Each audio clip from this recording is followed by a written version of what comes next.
খুবই কমফোর্টেবল থাকবার কথা না সরকারের? আরে পাত্তাই দিই না, কি বিরোধী দল তো নাই, আমরা যা ইচ্ছা তাই করেছি, একটা হাবভাব হবার কথা। বরঞ্চ দেখছেন প্রধানমন্ত্রী নিজে বলছেন আমাকে যদি ফেলে দেয় ওরা, তারপরে কে ক্ষমতায় আসবে? তার মানে ওনার ভাবনার মধ্যে একটা আছে, বা কিছু একটা তার মনের মধ্যে আছে, যে জন্যে উনি বলছেন যে উনি চলে যেতে পারেন। মানুষকে বোঝাচ্ছেন আমি যদি যাই তাহলে আসবে কে বলো? তার মানে ভালো করে লোক থাকলে ওনার যেতেই হবে, এরকম উনি মনে করছেন। 7 জানুয়ারির পরে পরিস্থিতি নিয়ে সবার মধ্যেই বিভিন্ন রকম ভাবনা। আমরা বলেছি আমাদের আন্দোলন তো হারেনি, আমরা ভোট বর্জনের কথা বলেছিলাম, 95% মানুষ ভোটই দিতে যায়নি। রাজনৈতিকভাবে যদি দেখেন তাহলে আওয়ামী লীগের জন্য এটা একটা বিরাট পরাজয়। মানুষের সাথে কথা বলেন, মানুষ বলবে সেগুলো যাই বলেন ওই তো আছে, এই সরকারই তো আছে, তাকে তো সরাতে পারেননি, সেই নির্বাচন তো আনতে পারেননি। এবং মানুষের মধ্যে আমি এরকম কথাও বলতে শুনি, এই 15 বছর ধরে পারেননি, আগামী 5 বছরেও পারবেন না, ও 5 বছরই থাকবে। কেউ কেউ এরকমও বলেন ও যতদিন জীবিত আছে ততদিন আর কিছু করতে পারবেন না। আপনারা কি মনে করেন? মানে আমি মনে করি এখানে যারা আছেন কথা শুনছেন আমাদের, তারা সবাই কম বেশি রাজনীতিতে সচেতন, সক্রিয় আছেন অনেকে, একদম নিজের বিবেককে মনকে চেতনাকে প্রশ্ন করেন। আপনারা কি মনে করেন? ওবায়দুল কাদের বক্তৃতা করেছে না, ইলেকশনই করলে না, আবার তোমরা জিতলে কিরকম করে? কি মনে করেন জিতেছি আমরা? বর্তমান পরিস্থিতিটা কেমন?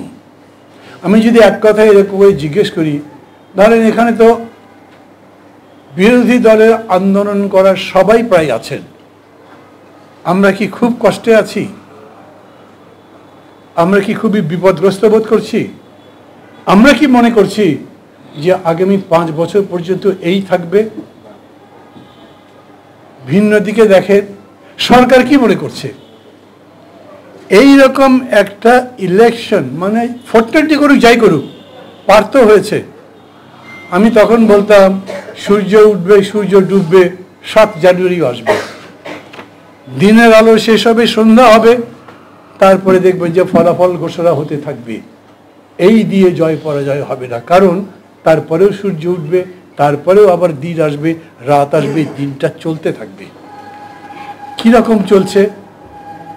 খুবই কমফোর্টেবল থাকবার কথা না সরকারের? আরে পাত্তাই দিই না, কি বিরোধী দল তো নাই, আমরা যা ইচ্ছা তাই করেছি, একটা হাবভাব হবার কথা।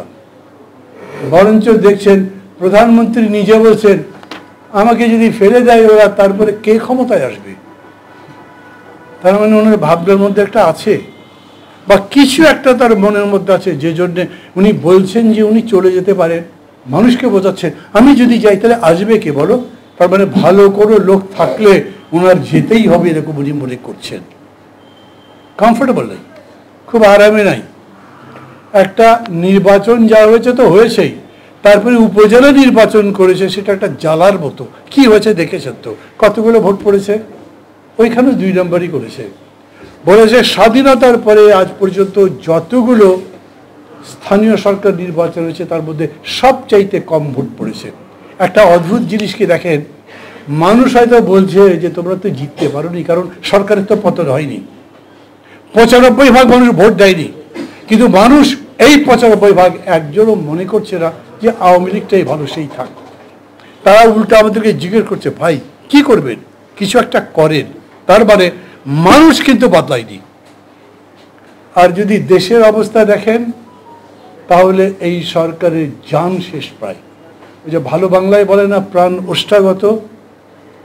জিনিসপত্রের দাম তো দেখছি আমরা। আমার নিজের গাড়ি ছিল না, একটা উবারে আসলাম।